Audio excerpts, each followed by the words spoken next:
Allah is my heart's speech, your mercy is what I beseech. Keep in my heart your remembrance, and in your deen allow me to advance. Help me in my quest, permit me to pass the ultimate test.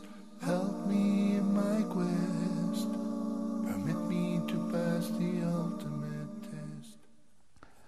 السلام عليكم ورحمة الله وبركاته. بسم الله الرحمن الرحيم. الحمد لله والصلاة والسلام على نبيه ومصطفاه سيدنا محمد وعلى آله وصحبه ومن والاه وبعد. Brothers and sisters, I would like to welcome you to another live edition of your program Ask Huda.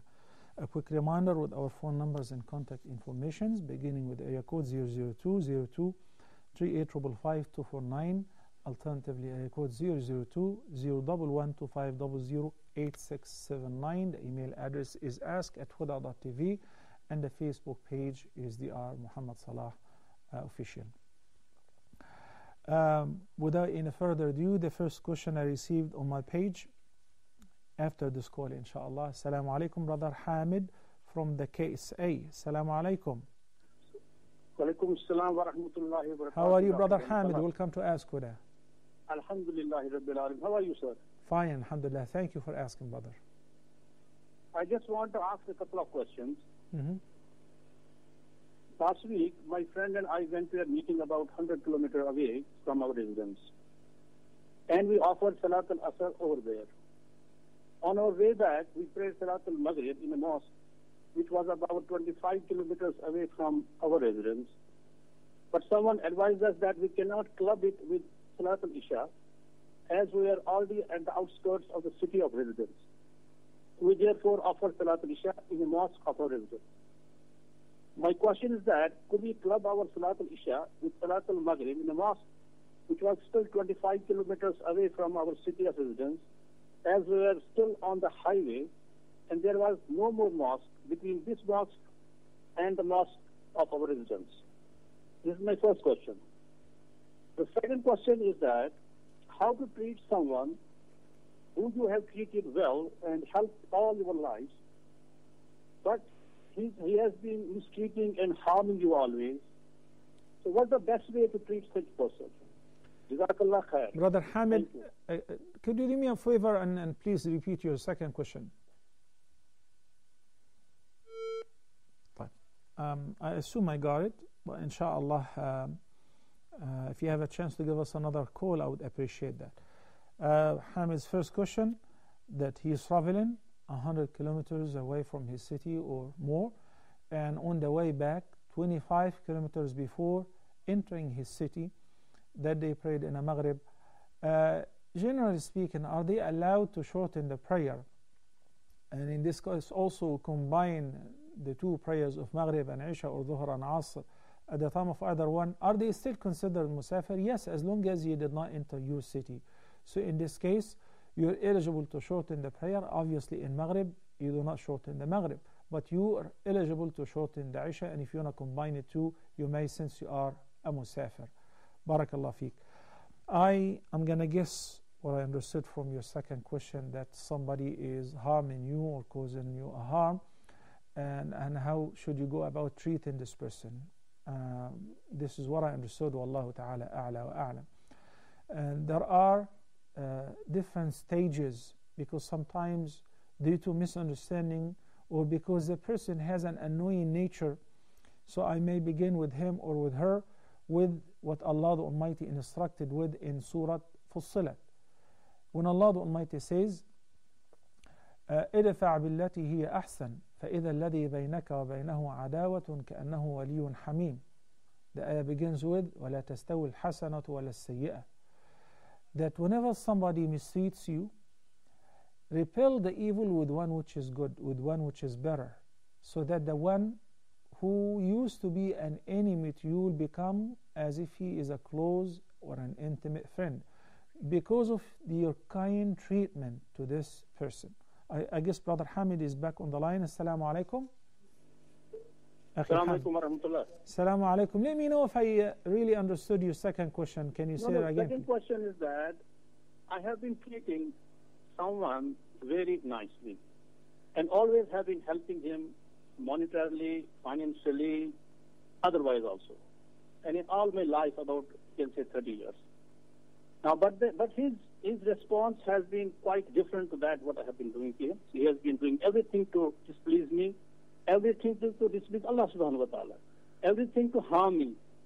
My question is that how long I will continue to, behave with him well? Is there any way that I have to change him also? That's my question. I got it. Thank you, Brother Hamid. Jazakallah khairan. Well, I guess I understood your question rightly, and I started actually answering the same question. But inshallah, now I would have to postpone it until I take some more calls. Assalamu alaikum, Sister Nadia from the KSA. Assalamu alaikum. Wa alaikum assalam wa rahmatullahi wa barakatuh. Sheikh, I have a question about interest. Actually, alhamdulillah, we have never involved in interest throughout our life. So I have one doubt, that is why I want to clear it. My husband wanted to start, actually he is working in an office, okay, but by his side he wants to start a business, like a small business. He asked his colleagues, he announced actually that he will buy the mobiles and he will sell it on the profit. Profit means he will take profit for 200 or 300 on each mobile, but he will give it in installments. So the people were agreed to take it, like 6 months or 4 months installments he will take. So I want to ask you that I heard about that the goods should be in our hands before selling it, otherwise it is riba. So my husband actually takes the order and then he wants to buy, because everyone wants to buy the mobile by his, of his own choice. So he asked them that which type of mobile you want. And secondly, his friend in his office, he is good in buying these things. So he's helping him and he buys the things, but at the same time, his relatives are buying the mobiles. So when he bought the mobiles, he gave the invoice only to my husband. So my husband didn't receive the mobile in his hand. He just gave the invoice and he gave it to his relatives. So I was a little bit confused that is it going in the category of interest, so we will stop that business. Okay. And another question, someone told my husband that after the death of Prophet Muhammad the angels gave him the ghusl. Is it true? Or I heard that Ali he gave, which is correct. Okay, thank you very much, Sheikh. You're most welcome. Barakallah feekum wa alaikum assalam wa rahmatullahi wa barakatuh. Brother Hamid's second question.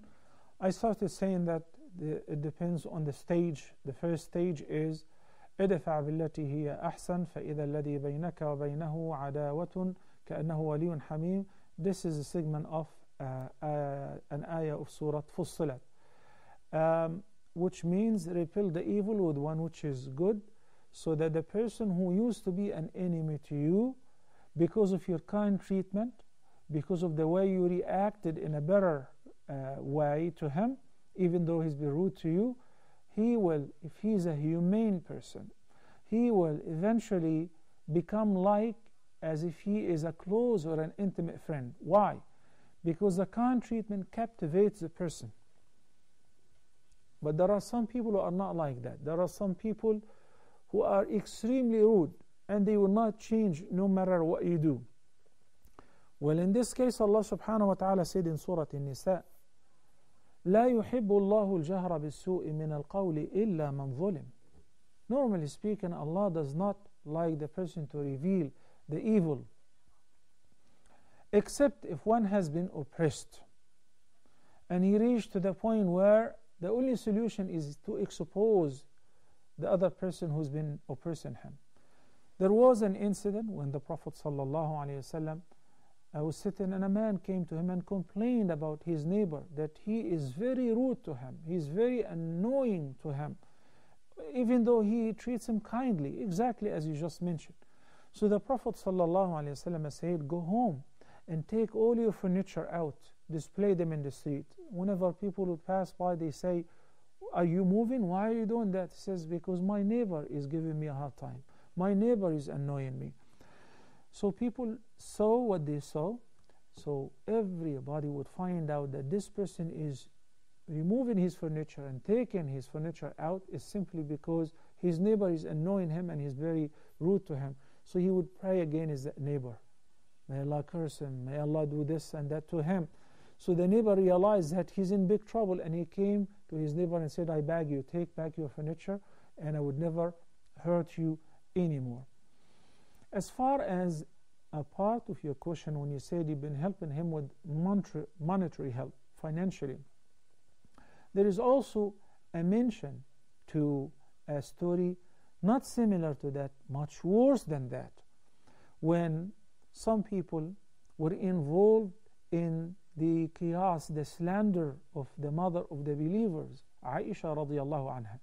Among those people, the person who started the slander was a hypocrite, was not a Muslim.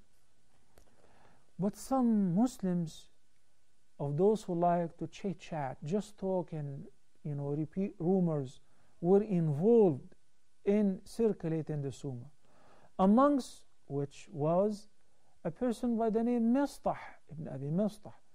And this person, Mistah, and his mother were very poor. And the great companion Abu Bakr as-Siddiq, may Allah be pleased with him, used to assist them financially. Every month would give them like monthly welfare. And subhanallah, he did not appreciate any of that. Rather, he was involved in circulating this rumor. Keep in mind that not only that Aisha was the daughter of the man who is doing good to him and helping him monetarily, but also she's the wife of the Prophet sallallahu alaihi wasallam. As a result of that, when Allah the Almighty revealed the innocence of Aisha and He cast all the blame on those who circulated the rumor, and He cursed the person who started this slander, and He also blamed those who were involved, whether knowingly or unknowingly, such as Mistah and Hamna and others, and they were punished physically. Then Abu Bakr as-Siddiq decided, since Allah the Almighty is the one who declared the innocence of my family, I ain't giving this man any help anymore. I'm not going to give him the monetary help that I used to do on a regular basis. So Allah the Almighty followed these ayat which proved the innocence of the mother of the believers and cast the blame on those who were involved in the slander, then followed it by a beautiful ayah in Surah An-Nur, وَلَا يَأْتَلِ أُولُو الْفَضْلِ مِنْكُمْ وَالسَّعَةِ أَن يُؤْتُوا إِلُى الْقُرْبَى, which means those who used to give and help the relatives, the poor, the orphans, and al-masakin, you should not cease your giving and stop your assistance, financial help, because this person slandered you or hurt you personally. This is something separate. Really, wallahi, this is amazing. Every time I come across this ayah, it's very hard for a human being to react this way unless if he is a true believer. That's why Allah the Almighty sealed up the ayah, and I hope the ayah is displayed. The screen is not working anyway. He said, أَلَا تُحِبُّونَ أَن يَغْفِرَ اللَّهُ لَكُمْ. Won't you love Allah to forgive you your sins? So Abu Bakr as-Siddiq said, of course, sure, I love Allah to forgive me my sins. Then he resumed his sadaqah. He gave whom? He resumed giving monthly welfare to whom? To whom? To the person who insulted his daughter, to the person who slandered, who is involved in the slander of the mother of the believers, Aisha radiyallahu anha. Barakallahu fiqh. Sister Nadia from the case A, her husband is beginning a business, and alhamdulillah, the sister said that they have avoided dealing with riba their entire life. May Allah keep you steadfast and reward you the best for that. And now he started a business, a mobile phone business, where he would order based on the demand. If somebody wants a mobile phone, so he would order the phone for him, and he would make his profit out of that. Also, there is another thing, which is that he is selling these phones on installment. So there are two things. Number one, selling the same item with different prices. If you sell it on cash, is different than if you sell it on installment. that is permissible, as long as you do not state or include an interest rate on the fixed price. The price is fixed from the beginning, whether it is cash or on installment. The price is the same, it doesn't change. So cash for 100 and on installment for 140, the price is known from the beginning. There is no interest rate accompanied with the transaction. Then that is permissible. That's called bay'u taqsid. The second, it is true that you're not allowed to sell anything which you do not have. Yani to take the price of an item which you do not have. The Prophet ﷺ said to Hakim ibn Hizam radiyallahu anhu, لا تبع ما ليس عندك. Do not sell what you do not have. But perhaps you can take a down payment as a guarantee of seriousness that the person wants this phone. So you order it, or nowadays you can place the order online, and once the order is placed and you have the invoice, then the phone has become yours. Okay, that's different than when you don't have the goods and you collect the cash from people. Then you travel in order to purchase the goods, and you don't know whether the price will be a lot cheaper, a lot more expensive, and whether the items, the commodities will be available or not. So that causes a great deal of gharar. That's why the Prophet ﷺ said to Hakim ibn Hizam, لا تبع ما ليس عندك. Do not sell what you do not have, what you do not actually own. Barakallah fiqh. Who washed the body of the Prophet ﷺ? It was the angels, but they kept his clothes on, and he was washed in the same place where he was, where he died and where he was buried. Sallallahu alayhi wasallam. Barakallahu fikum. Now, the first question I received on the page is from Abdul Malik Karubi. He says, I once prayed in Jama'ah, in congregation, and we were 7 people. Then the Imam asked us to read one verse each from Surah Al-Fatiha continuously, by the meaning from the first verse to the last verse. My question is that from the Sunnah? We'll answer this after the following call, inshallah. Assalamu alaikum. Sister Fatima from Gambia. Naam, assalamu alaikum. I love you for the sake of Allah. أحبك الذي أحببتني فيه. جزاك الله خيرا. Thank you, Sister Fatima. Barakallahu feekum. Thank you so much for your program. May Allah subhanahu wa ta'ala bless you immensely for your hard work. Alhamdulillah. And all the Huda TV team. Ameen. Ameen. Thank you, Sister Fatima. Same to you and to your family and all the viewers. Barakallahu Sure. feekum. My question is, Alhamdulillah. Hello? Yes, go ahead.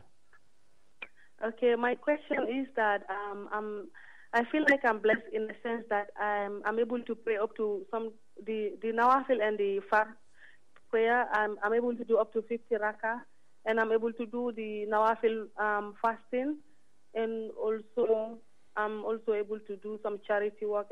But I have a problem. I work in a company where I'm in charge of the money, and I spend a lot of money out of that, and I'm really scared. I don't know. I try to stop, but I don't know how to. What do you mean you spend a lot of money out of this company? The money, I'm in charge, and it's not auditable. They're not auditing me for it, so I'm able to spend any amount, especially if the salary is not too good, and I have the opportunity to spend out that money. I just spend. I don't know. I intend to pay back, but I just don't know. Okay. Maybe I'm gonna stop, quit the job, because I can't control myself when it comes to money. The money. No, let me ask you, Sister Fatima. This spending is not audited, but you spend it properly, or you mean that you spend it on things which are not intended to be spent on? Yeah, sometimes I don't have money to, my salary, I run out of my salary is finished, and I just spend out of that money to eat from it, and just anything that I have to no, do. I cannot you just can't sit down do without. that. You can't do that, Sister Fatima. إن الله يأمركم أن تؤدوا الأمانات إلى أهلها. In Surah An-Nisa, Allah the Almighty said, indeed, Allah ordered you that you should render back the amanat, the trusts, to those who actually own it. If you're entrusted to look after a certain fund, you're not supposed to touch this fund for your personal use.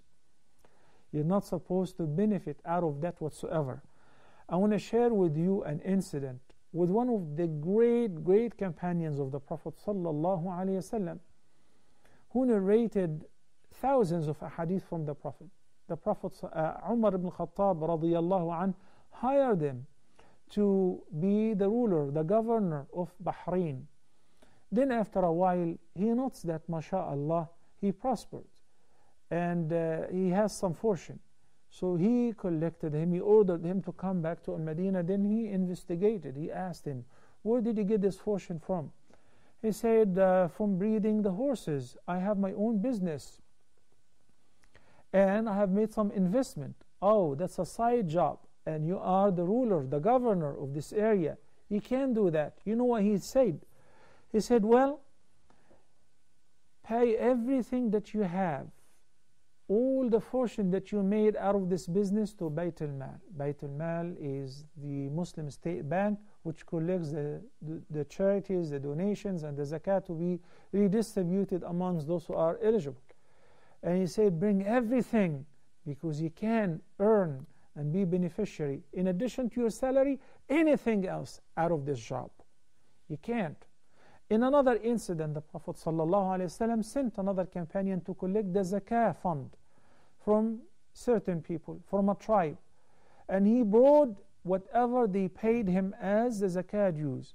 He placed it before the Prophet ﷺ.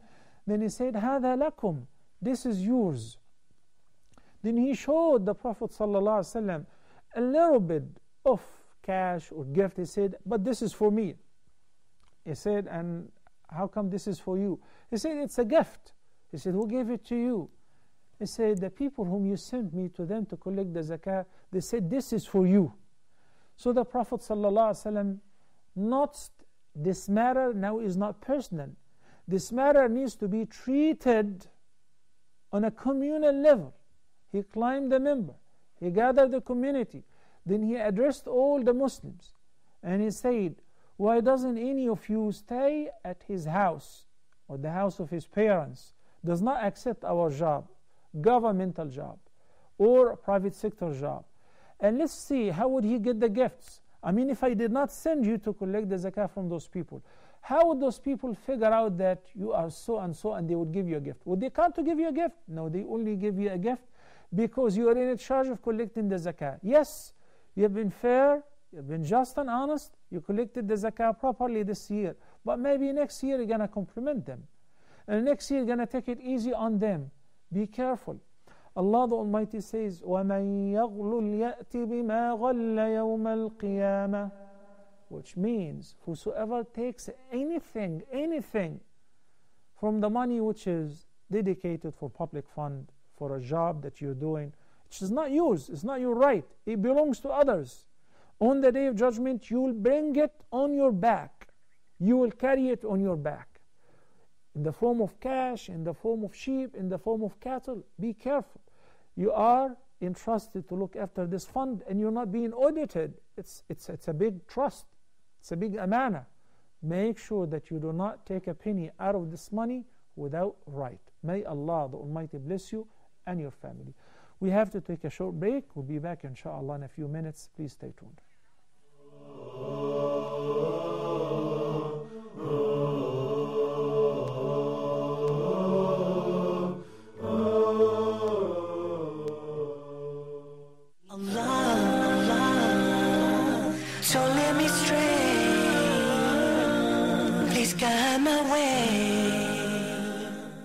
Assalamu alaikum wa rahmatullahi wa barakatuh.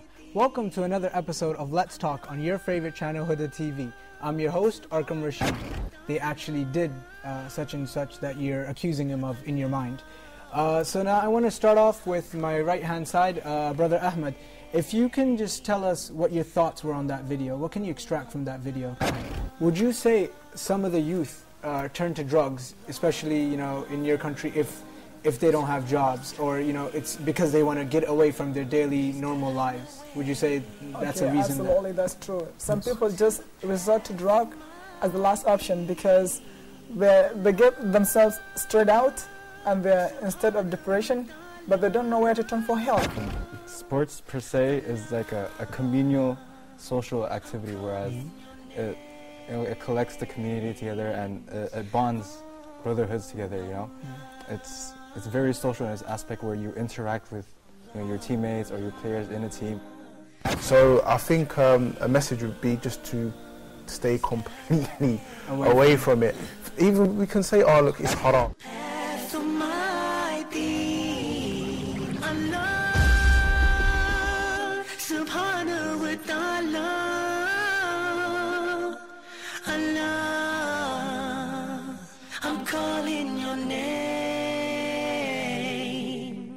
TV commercials motivate viewers into immediate action and to sway consumer loyalty from one brand or service to the other. That's why we're here for you, to help you sell your products and services by using creative ideas that bring life into your own TV commercial. Advertise your business and branded products and services on Huda TV. We will offer you fast-paced and energetic 30-second affordable TV spots. Advertise on Huda TV. Acquire fresh customers and stay within your budget. For more info or to receive a quote, please send your inquiries to advert@Huda TV. Huda TV.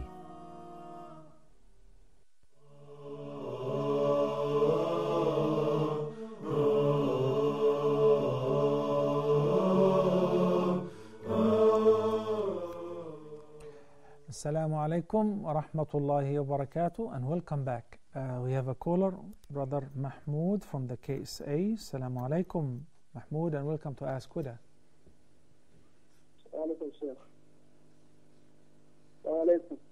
Wa alaikum salam. Go ahead, Brother Mahmoud, and raise your voice, please. Hello, assalamu alaikum, sir. Alaikum salam wa rahmatullahi wa barakatuh. I hear you.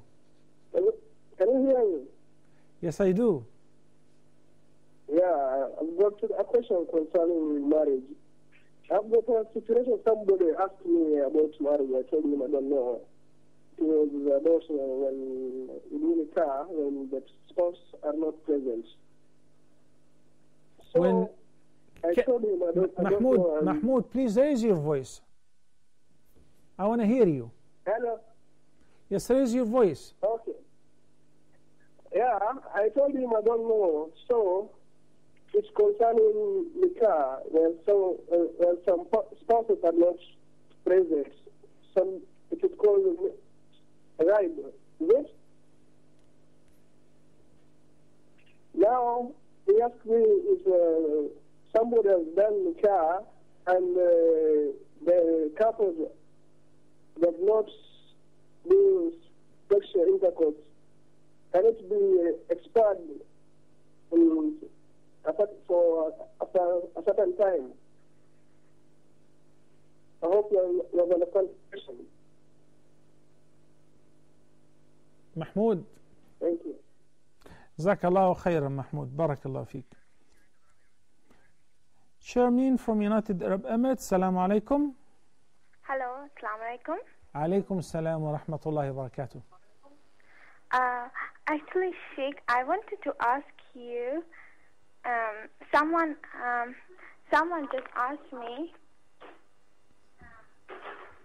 actually regarding, there are Sahih hadiths regarding during the Prophet's time when there were wars, and they used to capture men and women equally, right, and the captives. So, like, I just wanted to know that there are hadiths that the women slaves, then when they were captured, they could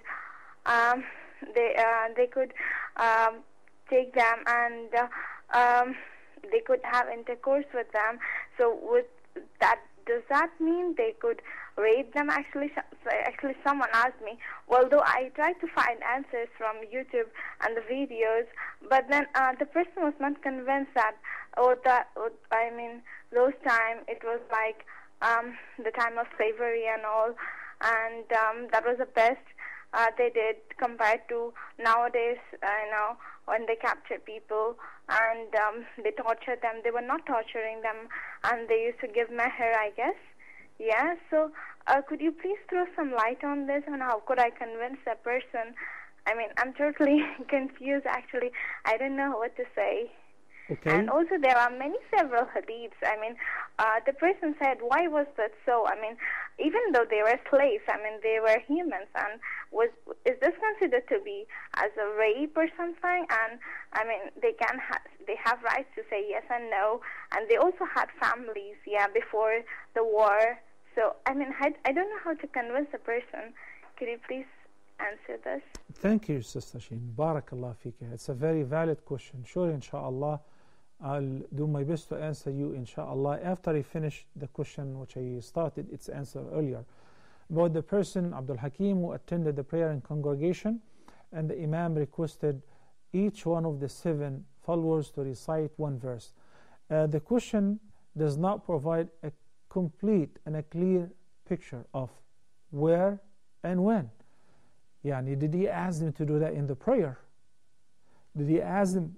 Because he said, I once prayed in congregation, and we were 7 people, and the Imam asked us to read one verse, each one of us, continuously from Surah Al-Fatiha. So if you mean that he asked you to do this after the prayer, there will be a further question, which is, in our halqa, in tajweed, this is what we do.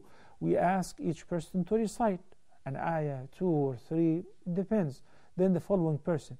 But if this is done on a routinely basis to recite Surah Al-Fatiha after the prayer, and each one of the audience would recite one ayah, of course this is an innovation. And obviously it's not imaginable that he asked you to recite an ayah each in the prayer. So I'd assume that was after the prayer. There was no need to give this lengthy introduction that we prayed in congregation and all of that. So in either case, after the prayer, to recite Surah Al-Fatiha is not actually one of the prescribed adhkar after the fard prayer or the nafil. Keep in mind that Surah Al-Fatiha is the greatest chapter of the Quran. So by saying it is not one of the adhkar of Khitam al-Salah, does not belittle the surah whatsoever. No. It's like I say, well, the last 2 ayat of Surah Al-Baqarah and Surah Al-Mulk and Surah Al-Sajdah, or whatever surah, is not prescribed to be recited as a part of Khitam al-Salah, because it is not. What is prescribed is Ayat al-Kursi and al-Mu'awwidhat. قُلْ هُوَ اللَّهُ أَحَدْ قُلْ أَعُوذُ بِرَبِّ الْفَلَقِ and قُلْ أَعُوذُ بِرَبِّ النَّاسِ. But if you're talking about a halqa where he asked the Amir or the teacher, the Imam asked each person to recite one ayah, fine, no problem.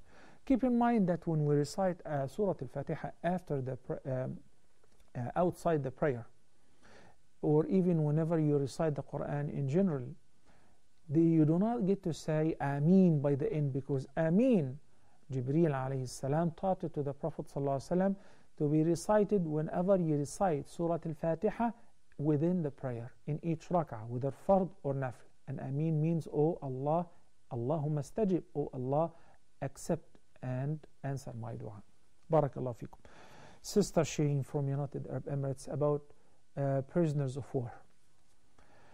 There are many things whenever Orientalists or innocent people, they inquire about or they project and say, how could Muslims do that? They do not realize that Islam did not initiate this. Islam did not begin slavery. Islam came to eliminate many bad habits, including how the slaves and the prisoners of war used to be treated, and how the stepmother used to be treated. You know, things like that. We can talk about this for hours and hours.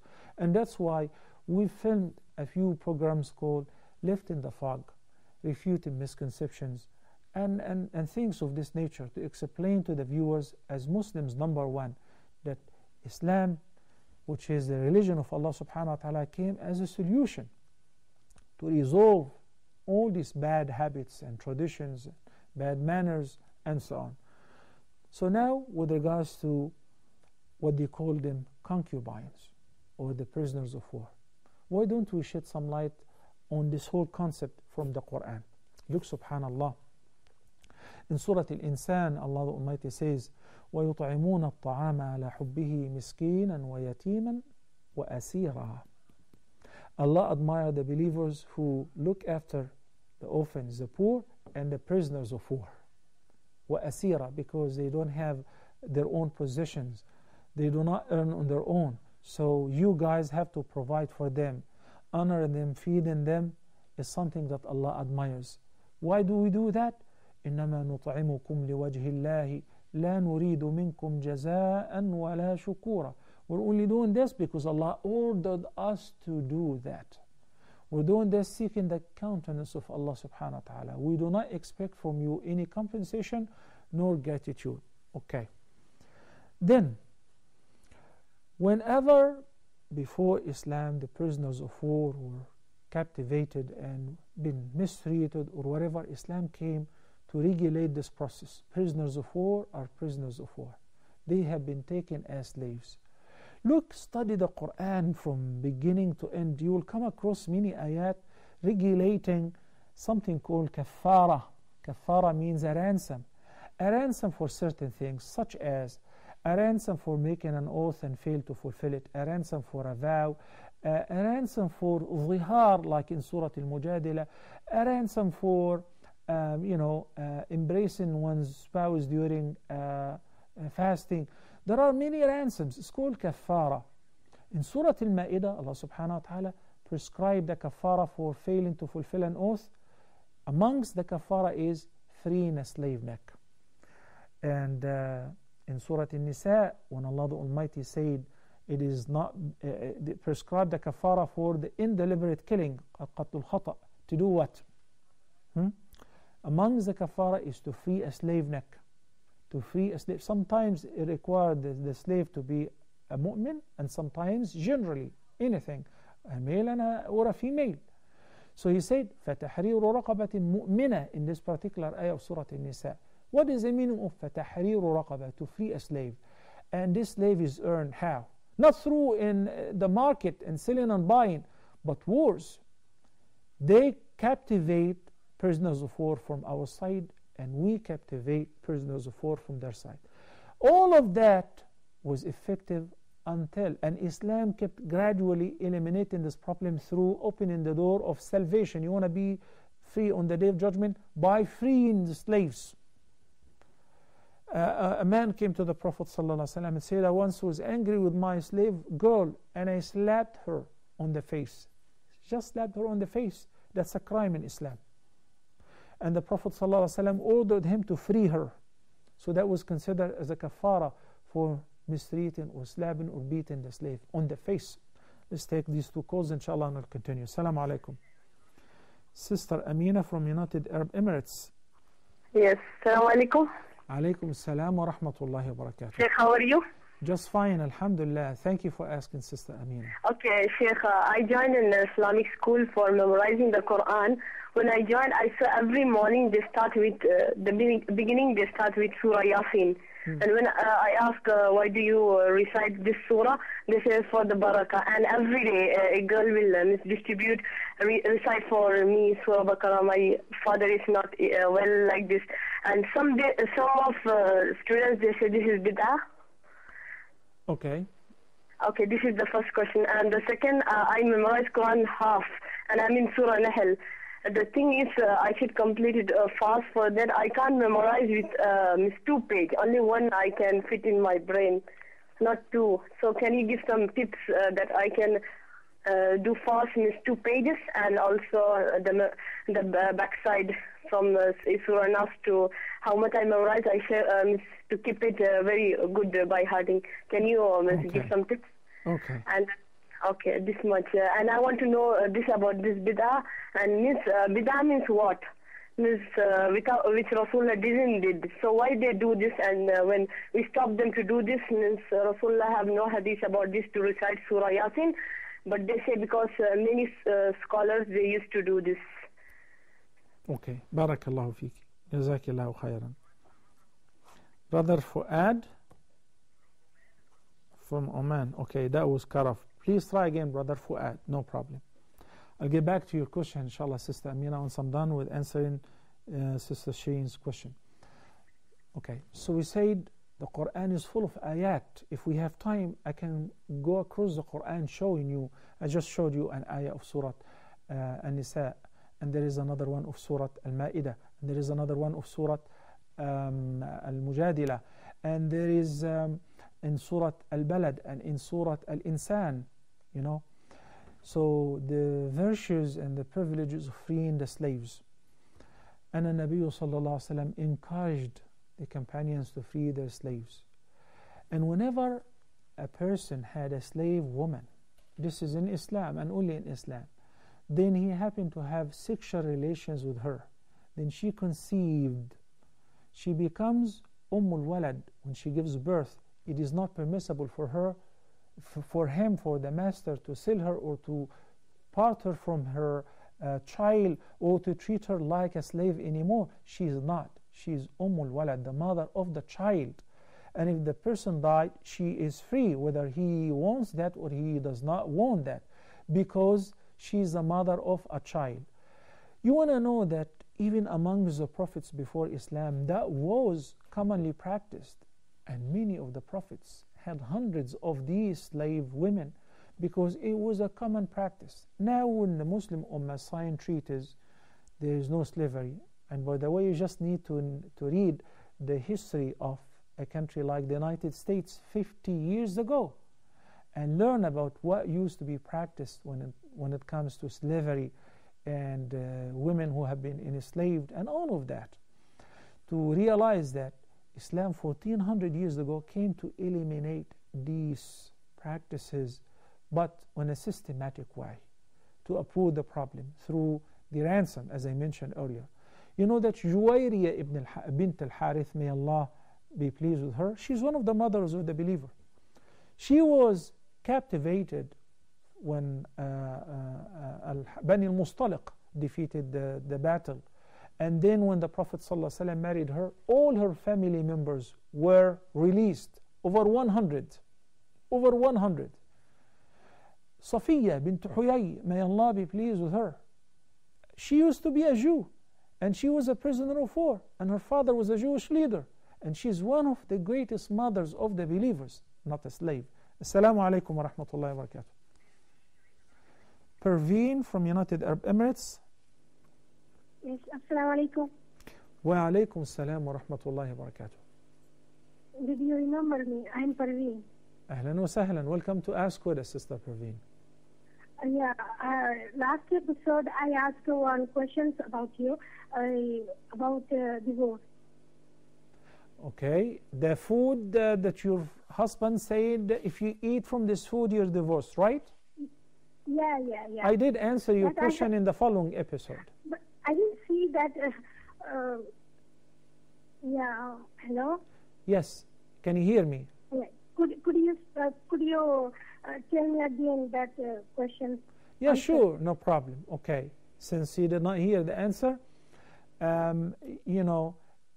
since you did not mean it, you did not intend it, and you were not aware that that is the same food that your husband said if you eat it you're divorced, then you're not divorced, and you're not blameworthy, and your husband is not blameworthy as well. He's not right from the beginning to make this oath to say if you eat or if you don't eat you're divorced, because we should not play games with divorce. Only if a person is serious about divorcing his wife and they believe that divorce is the last resort, they should pursue it in a Sunni legal fashion, okay? Not to twist his wife's arm and say if you do this or if you do not do that. There should be a mutual respect. But as far as whether this divorce is effective or not, no, because he did not intend to eat from the food which he said, if you eat it, you're divorced. Okay? Barakallahu feek. Nowadays, the entire Ummah abide with the international treaties and commitments that we do, so there is no such thing. Some people, they think it's funny. They ask, can I buy a slave because now I can just have, or a woman, some women say, can I give myself to somebody, not in marriage, just, give myself as a grant to be his, like to be possessed by him. He will be my master. That is not permissible. He cannot do that. So we, as a Muslim Ummah, abide by the international commitments in this regard. And in case that the person has a servant or a maid, look what the Prophet ﷺ ordered. This is 1400 years ago when he said to Abu Dharr al-Ghifari, may Allah be pleased with him, that إخوانكم خوالكم إخوانكم خوالكم فمن كان أخوه تحت يده فليطعمه مما يطعم ولا يكلفه بما يطيق وليكسه مما يلبس ولا يكلفه ما يطيق. The Prophet ﷺ said to Abu Dharr al-Ghifari that your servants are but your brothers. And there is a great eloquence in this statement when he began with the predicate, not with the subject, to make you believe that the predicate is the same as the subject. When he said, إخوانكم خوالكم, the right order, normally speaking, خدمكم or خوالكم are like إخوانكم. But when he began with this, he made it seem the same. If you have a servant, he is exactly your brother. Or a maidservant, she is like your sister. So you should feed them from whatever you eat and treat them kindly, and do not ask them to do anything beyond their capacity. These are the Islamic teachings concerning the servants and the maids, since we don't have slavery anymore. Who called earlier?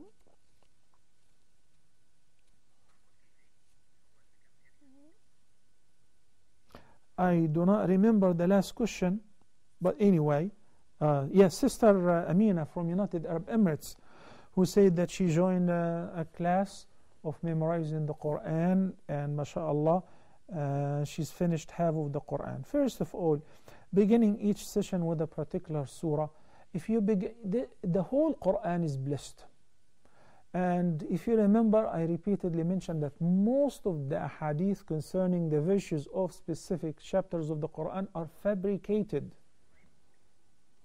except for a few, like the one which is saying اقرأوا الزهروين البقرة وآل عمران, or the ahadith concerning the virtues of Surah Al-Fatiha or Surah Al-Mulk. Very few. Other than that, the whole Quran is blessed. And you're beginning a Quran class. So singling out a certain chapter of the Quran to begin the class with, it gives a preference to a particular surah over others. And if you remember, I said that the ahadith concerning Surah Yasin are weak in this regard as well. So begin the class with your regular surah, with your regular memorization, and whenever you want to make dua by the end of your class for somebody who is sick, you can do that. Why? The virtues of attending a Quranic class. As far as your memorization of one page at a time and you want to make it 2 pages, I would ask you not to do that. If you memorize 1 page every day, in 1 year and 7 months you finish the whole Quran. But if this is your capacity to memorize 1 page every day, keep it this way, because the greatest task is the revising of what you have memorized, not memorizing fast then forgetting fast. So try inshallah to keep it this way and put much more effort on revising what you have memorized. May Allah subhanahu wa ta'ala make it easy for you to finish the memorization of the entire Quran and retain it in your heart and mind and act upon it, and same to all of us. By that, brothers and sisters, we come to the end of today's edition of your program Ask Huda. And until next time, I leave you in the care of Allah. أقول قولي هذا وأستغفر الله لي ولكم وصلى الله على سيدنا محمد وعلى آله وصحبه وسلم والسلام عليكم ورحمة الله وبركاته. Allah is my heart's speech, your mercy is what I beseech. Keep in my heart your remembrance, and in your deen allow me to advance.